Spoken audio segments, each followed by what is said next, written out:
नमस्कार, उदय India digital के संगीत स्पेशल कार्यक्रम में आपका स्वागत है।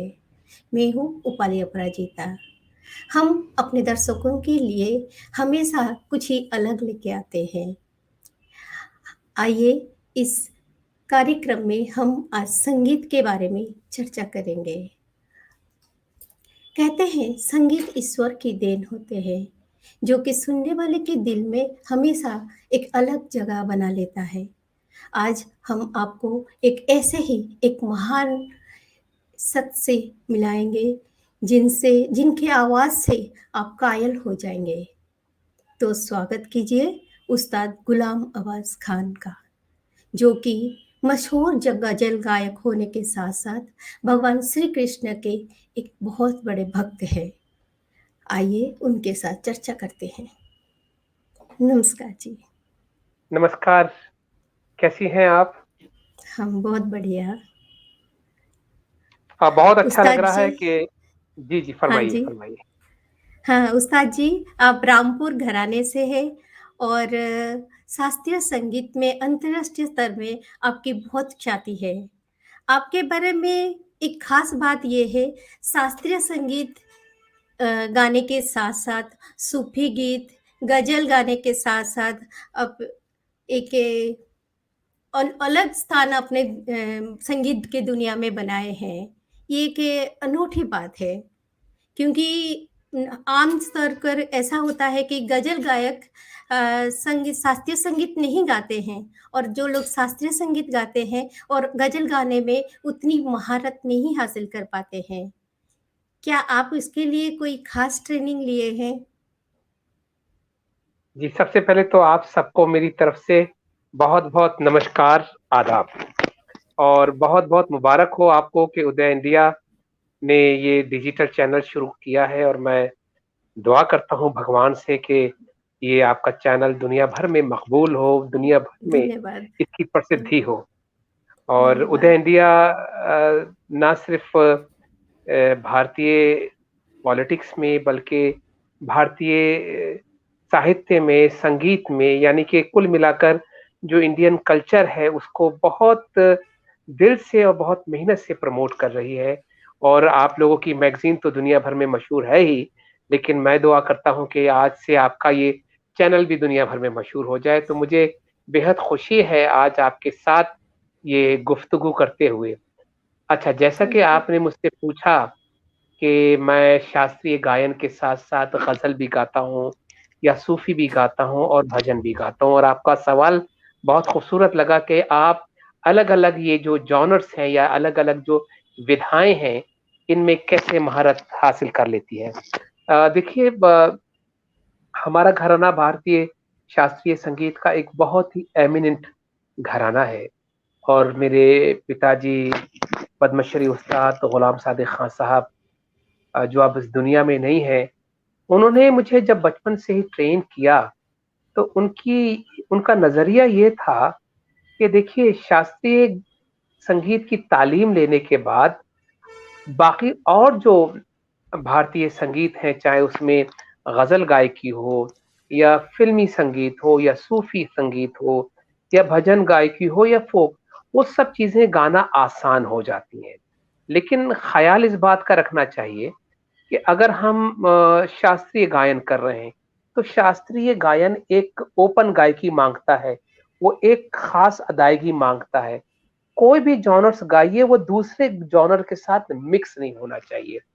उन्होंने बाकायदा इसकी मुझे तालीम दी, उसकी शिक्षा दी और आप लोगों की दुआओं से करीबन मुझे 45 साल हो गए।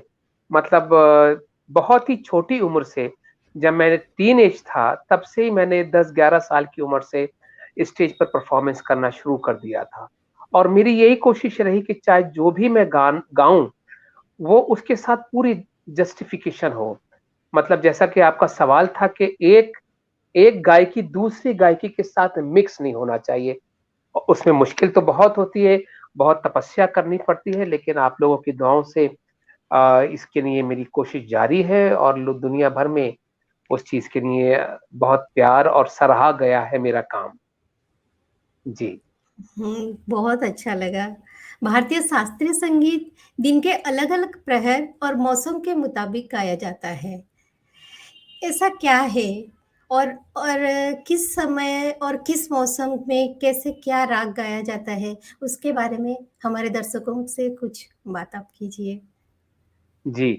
देखिए मैं हमेशा एक बात कहता हूँ कि अ, दुनिया में तमाम दुनिया में संगीत के ऊपर रिसर्च हुई है और हर मुल्क का संगीत अपनी जगह खूबसूरत है और मेनली अगर देखा जाए तो जो वेस्टर्न म्यूज़िक है उसके लिसनर्स दुनिया भर में हैं। लेकिन मुझे ये बहुत इस चीज़ को कहते हुए बड़ा प्राउड फ़ील होता है कि आज हमारा भारतीय संगीत जो है दुनिया के कोने-कोने में सुना जाता है। उसकी एक वजह है, ये है कि जो आध्यात्म, जो स्पिरिचुअलिज़्म हमारे संगीत में है, वो मैं नहीं समझता हूँ कि किसी और संगीत में उस चीज़ का नहीं, एहसास, उसकी अनुभूति हो सकती है। हाँ, नहीं। और उसकी ख़ास वजह ये है जो आपने सवाल किया कि अलग-अलग मौसम, अलग-अलग समय के हिसाब से गाया जाता है हमारा संगीत। उसके पीछे जो एक साइंस भी कहूँगा मैं और स्पिरिचुअल पावर भी कहूँगा। देखिए भारत जो है एक स्पिरिचुअल कंट्री है। हमारा खान-पान, हमारा पहनावा, हमारी ज़ुबान, हमारा धर्म ख़ास तौर पर हिंदुइज़्म एक ऐसी रिचनेस लिए हुआ है और हज़ारों साल की सभ्यता है। और ये हमारा संगीत जो है वो हमारी सभ्यता, हमारे कल्चर का हिस्सा है। तो हमारा संगीत जो है वो मंदिरों में, सूफियों की दरगाहों पर गाया जाता रहा है और वहीं पर रिसर्च होती रही है। अगर आप देखें तो ऋग्वेद और सामवेद जब जब वेदों को रचा जा रहा था, तब से हमारा संगीत 5000 साल से भी ज़्यादा हो गए, उस पर रिसर्च होना शुरू हो गई थी। और फिर जैसे-जैसे हिंदुइज़्म के साथ-साथ सूफ़ीज़्म का जो अ, चलन आया और वो एक कल्चर आया, तो सूफियों की दरगाहों पर वो रिसर्च होने लगी। और वो रिसर्च इतनी अनूठी थी कि इंसान के एहसास के हिसाब से, सुरों की रचना के हिसाब से राग बने और राग में जो स्वर हम इस्तेमाल करते हैं, वो उस वो एक अलग-अलग हर राग का एहसास होता है और वो अलग-अलग समय पर जो स्कॉलर्स रहे, जो रिसर्चर्स रहे, बड़े-बड़े उस्ताद, बड़े-बड़े पंडित रहे, उन्होंने वो टाइम उस राग के एहसास के हिसाब से तय किया। अब मैं एग्ज़ाम्पल एक देता हूँ कि अगर हम मल्हार का आज जैसे बरखा ऋतु चल रही है और मल्हार बरखा ऋतु में ही अच्छा लगता है। अगर आप मल्हार को घोर गर्मी में या सर्दी में सुनेंगे, तो वो मज़ा नहीं देगा। इसी तरह से अगर आप राग भैरव जो सुबह का राग है, तो अगर उसको रात को गाएँगे, तो वो आनंद और वो असर उसमें पैदा नहीं होगा। तो ये रिसर्च जो है दुनिया में सबसे यूनिक है और मुझे इस बात का बड़ा फ़ख्र होता है और बड़ा बड़ा मुझे इस बात का प्राउड फ़ील होता है कि मैं एक ऐसे मुल्क को बिलॉन्ग करता हूँ कि जो दुनिया में सबसे अलग संगीत लिए हुए है। तो आप ये हम चर्चा तो कर रहे हैं, मेरा मन कर रहा है कि आपको 2 चीज़ों को पहले तो मैं क्लियर कर देते बता दूँ हैं। कि आपका पहला पहला सवाल था कि क्लासिकल, गज़ल और अलग-अलग विधाओं में मैं आपको एक नमूना देता हूँ, कि जब हम शास्त्रीय संगीत गाते हैं, तो कैसे गाते हैं? और जब हम गज़ल गाते हैं, तो कैसे गाते हैं? तो आपको ये अंदाज़ा हो जाएगा कि ट्रीटमेंट हर तरह का संगीत अलग-अलग तरह का ट्रीटमेंट माँगता है। तो आपको एक हाँ, आप छोटा-सा कुछ नमूना पंक्ति भी पेश सुना करता हूँ। सकते हैं। हाँ, ज़रूर, ज़रूर, ज़रूर। फॉर एग्ज़ाम्पल अभी 7:30 बजने वाला है, तो ये टाइम है राग यमन का। अच्छा। कल्याण का टाइम है ये। तो देखिए मैं पहले राग यमन में ही पहले एक आपको छोटा-सा ख़याल सुनाता हूँ और उसके बाद राग यमन में ही आपको एक छोटी-सी गज़ल सुनाऊँगा। तो देखिए हुँ, उसकी गायकी में कितना फ़र्क होता है। फॉर एग्ज़ाम्पल जब हम बहुत ख़याल अच्छा गाएँगे तो लगेगा। कैसे हाँ, गाएँगे?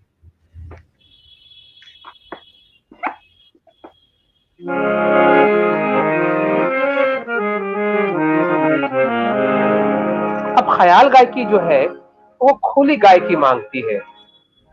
नैना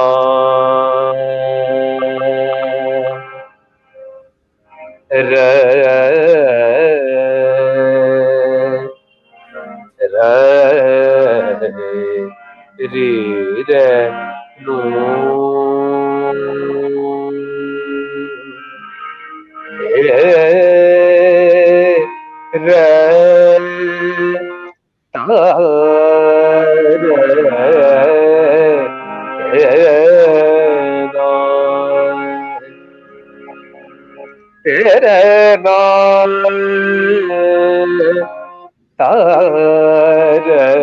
रे नो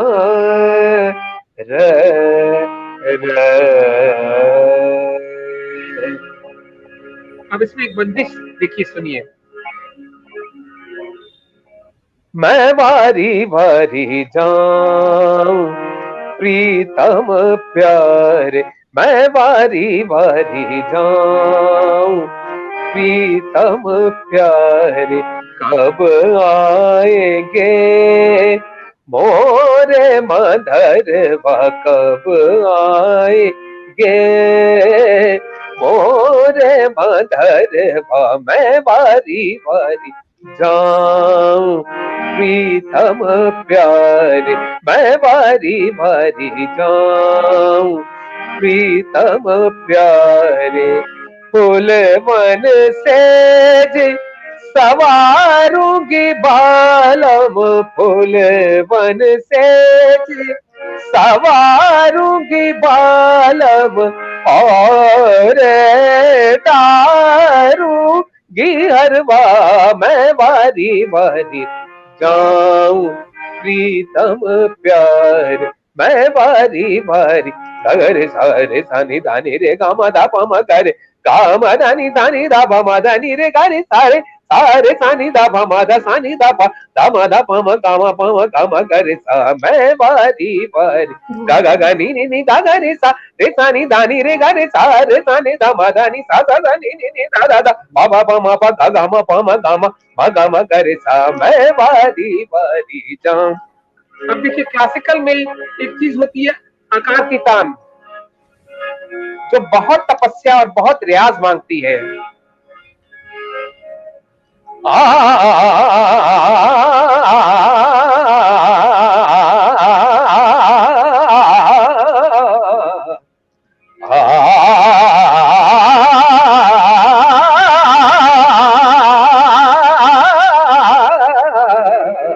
मैं बारी बारी जाऊं, मैं बारी बारी जाऊं, मैं बारी बारी जाऊं।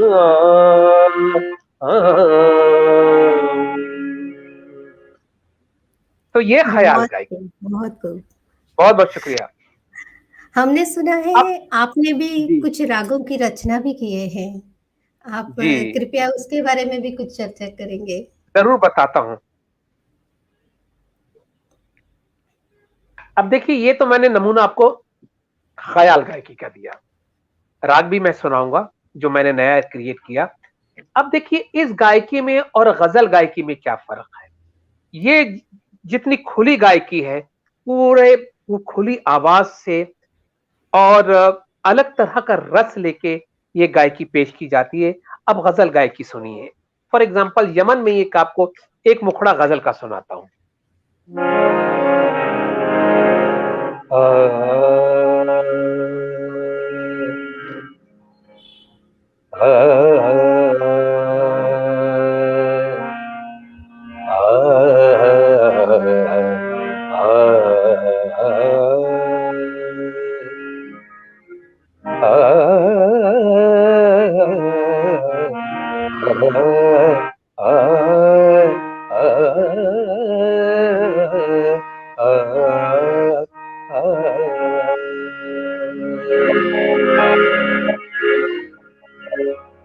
कभी कंवल कभी जामी शराब लगती है,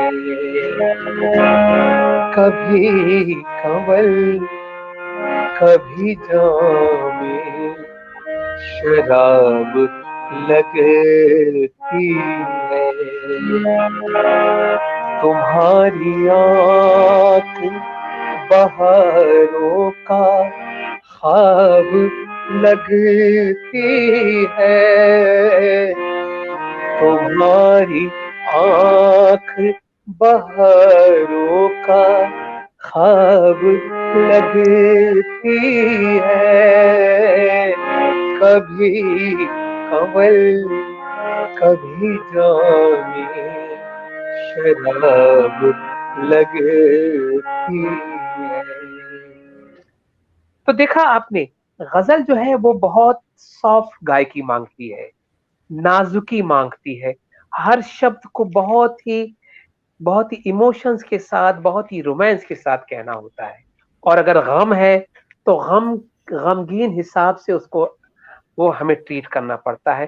तो ये ओवर द इयर्स मेरी यही कोशिश रही कि जो भी जॉनर मैं गाऊं उसके साथ जस्टिफिकेशन हो सके।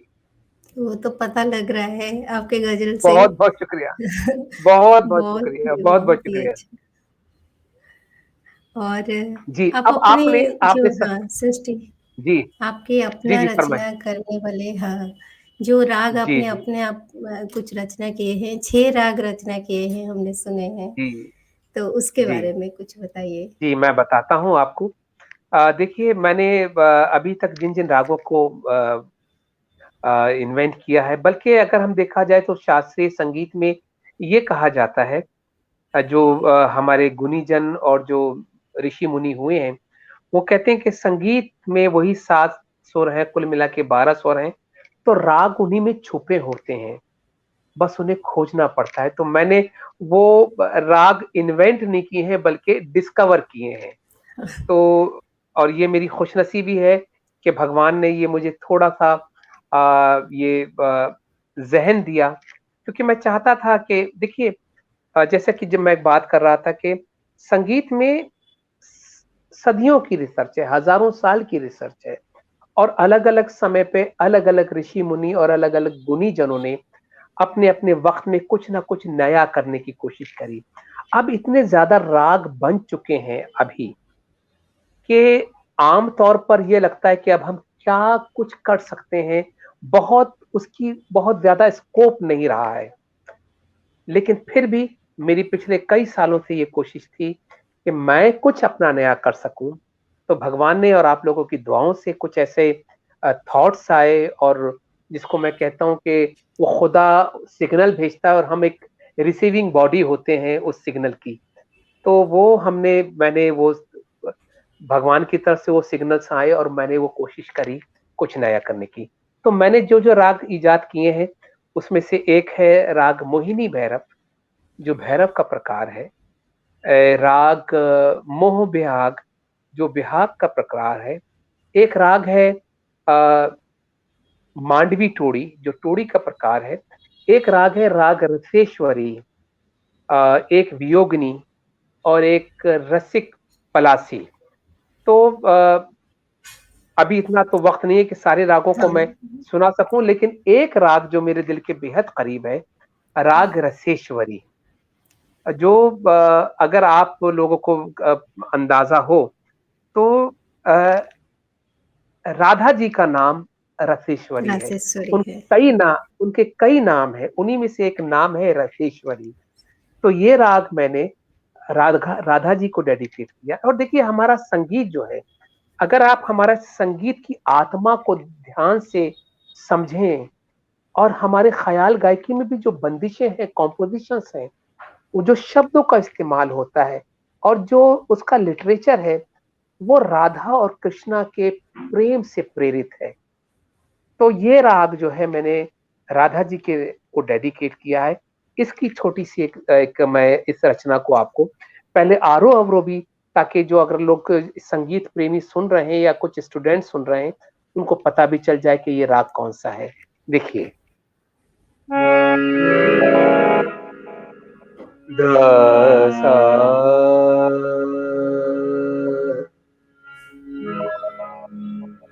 पहले आरोह अवरोह। सा गा मा पा धा सा, सा धा प म ग सा, धा धा प ध सा। अब ये 5 स्वरों का राग है, जिसको हम संगीत में ऑडव कहते हैं। ऑडव जाति का राग है। सा गा मा पा धा सा, आरोह अवरोह। सा धा प म ग सा। गंधार यानी कि गा कोमल, मध्यम तीव्र, मा तीव्र, पंचम धेवत शुद्ध और षड्ज यानी कि सा। तो इसमें कोमल गंधार और तीव्र मध्यम का इस्तेमाल हुआ है। 5 सुर हैं और इसका वादी स्वर है धेवत यानी कि धा, और संवादी स्वर है कोमल गा। तो इसमें छोटा सा एक अलाप और एक बंदिश आपकी खिदमत में मैं पेश करता हूं। बहुत बढ़िया।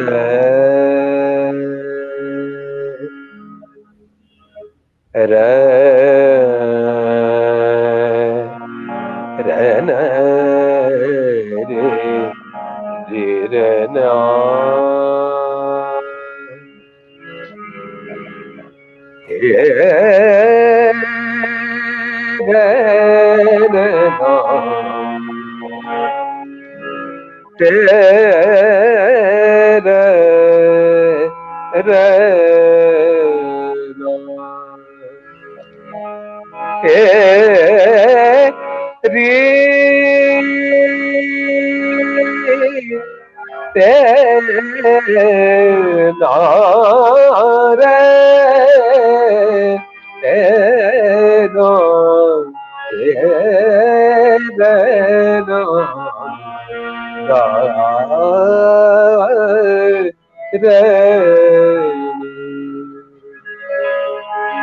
बेदन ना जाने आलम बेदन ना जाने, आलम बेदन ना जाने, आलम सखीरी मोहे उन बिन चैन नाए, सखीरी मोहे उन बिन चैन नाए, बेदन ना जाने, आलम बेदन ना जाने, आलम व्याकुल नैना नैना नैना नैना, व्याकुल नैना नीर बहाए, पलकन असुवन रिम झिम बरसे, रसिक बिन बिरहन नैन डराए, रसिक बिन बिरहन रैन डराए, बेदन ना जाने, बालम गाम गाम पद धप धम प गाम प धप म गाम प म गाम ग स ध स गाम प ध प ध पद म प गाम म गाम म गाम ग स ध स, बेदन ना जाने,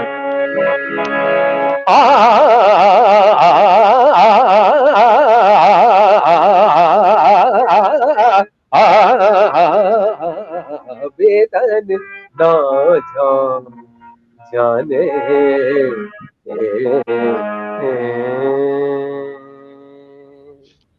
तो बहुत ये था खूब, राग बहुत रसेश्वरी खूब। का एक छोटा सा नमूना।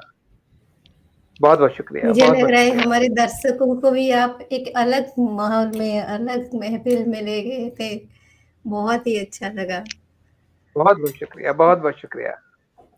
आपकी अंतर्राष्ट्रीय पहचान है और पूरी दुनिया में आपके शागिर्द मौजूद होंगे, तो उनके बारे में कुछ जी बताइए? जी, देखिए मैंने आपसे जैसे अर्ज़ किया कि मेरा जो घराना है, वो भारतीय संगीत का one of the most eminent घराना है और सैकड़ों साल की परंपरा है। अगर मैं आपको बताऊँ और दर्शकों को भी पता चले कि हमारा जो घराना है, we we are the direct descendants of Miyan Tansen. आपने ओह! तानसेन जी का नाम सुना होगा, हाँ, जो अकबर के दरबार में थे और महान हाँ, संगीतकार थे। मेघ तो ना मल्हार। हाँ, जी, जो ना सिर्फ गुरु शिष्य परंपरा, बल्कि ब्लड रिलेशन से भी हम तानसेन जी के वंशज हैं।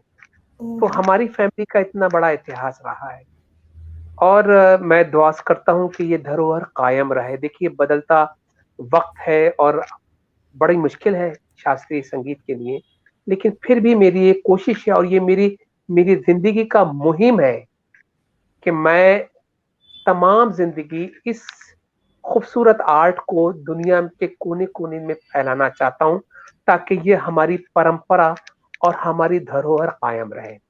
तो उसी सिलसिले के तहत दुनिया भर में मेरे शागिर्द हैं और आपकी दुआ से शागिर्द लोग बहुत नाम भी कर रहे हैं। बहुत सारे शागिर्द रिकॉर्डिंग आर्टिस्ट भी हैं। जैसे कि मेरे सबसे पहले तो मेरा बेटा ही आपकी दुआ से बहुत अच्छा गा रहा है। हम भी गुलाम सुने हसन हैं। खान नाम, हाँ, जी, वो गा रहा है। मेरा छोटा बेटा आदिल अब्बास भी बहुत अभी संगीत की तालीम ले रहा है, बहुत अच्छा गा रहा है। मेरी एक बिटिया है अलीशा, वो भी बहुत अच्छा गा रही है। इसके अलावा मेरे शागिर्द हैं, देवेंद्र पंडित हैं, अमेरिका में सेजल घायल हैं, नेहा बोरकर हैं अमेरिका में और ऐसे बहुत सारे शागिर्द हैं मेरे, जो बहुत अच्छा नाम कर रहे हैं और रिकॉर्डिंग आर्टिस्ट हैं। तो मेरी यही कोशिश है कि हमारे घराने की संगीत की परंपरा ना सिर्फ मेरे बच्चों से या मेरे रिश्तेदारों से जारी रहे, बल्कि मेरे शागिर्दों से जारी रहे, ताकि ये ज़रूर ये होगा। इस आर्ट को प्रिजर्व करके रखना है। और बल्कि आप लोगों के माध्यम से मैं ये कहूँगा कि सरकार को इसकी तरफ बहुत ध्यान देना चाहिए, ताकि ये हाँ, जो हमारी फाइन आर्ट्स हैं, चाहे उसमें संगीत है, नृत्य है, जितने भी कलाएँ हैं, उनको हम प्रिजर्व कर सकें। नहीं, इनके विकास के लिए हमारा क्या काम हो रहा है? कोई संस्था ऐसे सरकार की तरफ से कोई ऐसे कुछ है, जिनके कोई देखिए, विभाग है? हाँ, देखिए देखिए बहुत सी बॉडीज़ हैं। जैसे भारत में जो सेंट्रल गवर्नमेंट की है, वो मिनिस्ट्री ऑफ कल्चर के अंडर संगीत नाटक अकेडमी है और उसी तरह से क्षेत्रीय स्तर पर भी अलग-अलग स्टेट्स में उनकी संगीत की एकेडमीज़ हैं और कुछ और भी सेमी गवर्नमेंट भी हैं, जैसे इंदिरा गांधी के नाम से दिल्ली में इंदिरा गांधी कला कुछ करके है, वो मुझे आईजीएनसीए जिसको बोलते हैं, वो अच्छा, है और प्राइवेट में भी बहुत सारे बॉडीज़ हैं जो प्रमोट कर रही हैं, लेकिन जितनी बड़ी जनसंख्या है हमारे मुल्क की और जितना सपोर्ट गवर्नमेंट की तरफ से होना चाहिए, उतना नहीं है। क्योंकि ये मेरी ज़ाती आपको एक अपना दर्द मैं शेयर कर रहा हूँ और आपकी तो मैगज़ीन इस बारे में और भी लिख सकती है, क्योंकि आप लोग भी समाज की सेवा कर रहे हैं। हुँ, कि देखिए, कोविड के टाइम पर जहाँ तमाम मुल्क में, तमाम दुनिया में ही वो मुसीबत आई हुई थी, लेकिन कलाकारों को ऊपर बहुत, क्योंकि एक बहुत प्रैक्टिकल बात आपसे कहना चाहता हूँ कि जब भी दुनिया में कोई मुसीबत आती है, चाहे अकाल पड़ा हो या फाइनेंशियल इश्यूज हुए हो या कोई जंग का कोई इश्यू हुआ हो, तो सबसे पहले लोग एंटरटेनमेंट बंद करते हैं। तो सबसे बड़ी गाज जो है, वो कलाकारों पे पड़ती है। इसलिए ये मेरा पर्सनल तजुर्बा है कि कोविड के दौर में और आज भी कितने संगीतकार हैं और खासतौर पे क्लासिकल म्यूजिक में, क्योंकि देखिए क्लासिकल म्यूजिक मासेस का म्यूजिक नहीं है। बॉलीवुड जो है उसमें एक बार बॉलीवुड में नाम हो जाता तो करोड़ों अरबों रुपए कमा सकते हैं, लेकिन शास्त्रीय संगीत के और शास्त्रीय कलाकारों को बहुत कम पैसा मिलता है, स्टेज भी नहीं मिलता है, बड़े बड़े दिग्गज कलाकार हैं। तो संस्थाएं हैं, गवर्नमेंट की बॉडीज हैं, लेकिन उतने बड़े लेवल पर वो काम और वो लोग सपोर्ट नहीं कर रहे हैं, जो इसका मुझे बहुत बड़ा दुख है। और आज आपके चैनल के माध्यम से मैं ये कहना भी चाहूंगा कि सरकार को इस तरफ ध्यान देना चाहिए। ज़रूर। हाँ। जी, और आपके मुँह से एक भगवान श्री कृष्ण का भजन सुनना चाहते हैं। ज़रूर, कोई ज़रूर। जी, मैं जैसा कि मैंने पहले भी कहा कि मैं लॉर्ड कृष्णा का बहुत बड़ा भक्त हूँ, क्योंकि मैं ये सोचता हूँ कृष्णा अपने आप में एक इतनी बड़ी आइडियोलॉजी लेकर आए कि अगर उस आइडियोलॉजी पर चले तो दुनिया में ये तमाम तकलीफें दूर हो जाएं। हर हर मुश्किल का, हर प्रॉब्लम का आंसर प्रेम है। अगर हम प्रेम को बढ़ावा दें तो दुनिया की तमाम तकलीफें दूर हो जाएं, क्योंकि प्रेम ही एक ऐसा एहसास है जो दिल में दर्द, दिल हाँ, में वही कृष्ण दूसरे के, सिखाते हैं। हाँ, जो दूसरे की तकलीफ को समझने का एहसास हमारे हमारे अंदर जगाता है। और कृष्णा ने सिर्फ और सिर्फ प्रेम का संदेश दिया है, और हमारा संगीत भी प्रेम पर ही आधारित है। तो मैं कृष्ण का बहुत बड़ा भक्त हूँ। और मैं क्या, मेरी पूरी फैमिली, मेरी माता जी भी, हमें बचपन से हमारे घर में कृष्णा का हमेशा से बहुत जिक्र रहा है, और उनके लिए बहुत प्रेम है। तो मैं कृष्ण भजन आपको एक सुनाता हूँ। तो ये मेरी तरफ से एक उस भेंट, हाँ, मेरे भेंट हो भगवान जाए। के लिए एक भेंट हो जाएगी। जी।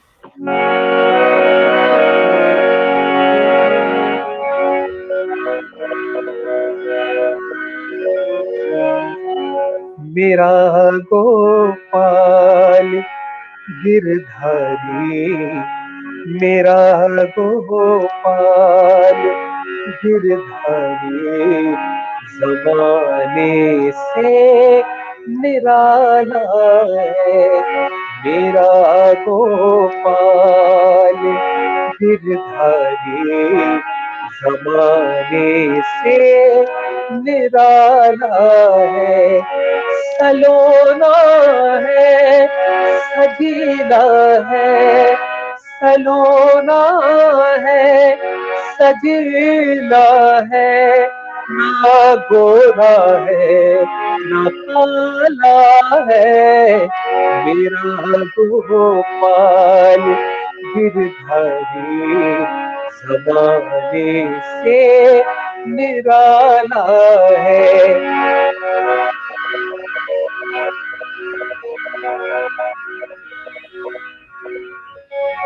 कभी सपने में आ जाना, कभी रूपों से हो जाना, कभी सपने में आ जाना, कभी रूपोश हो जाना, कभी रूपोश हो जाना।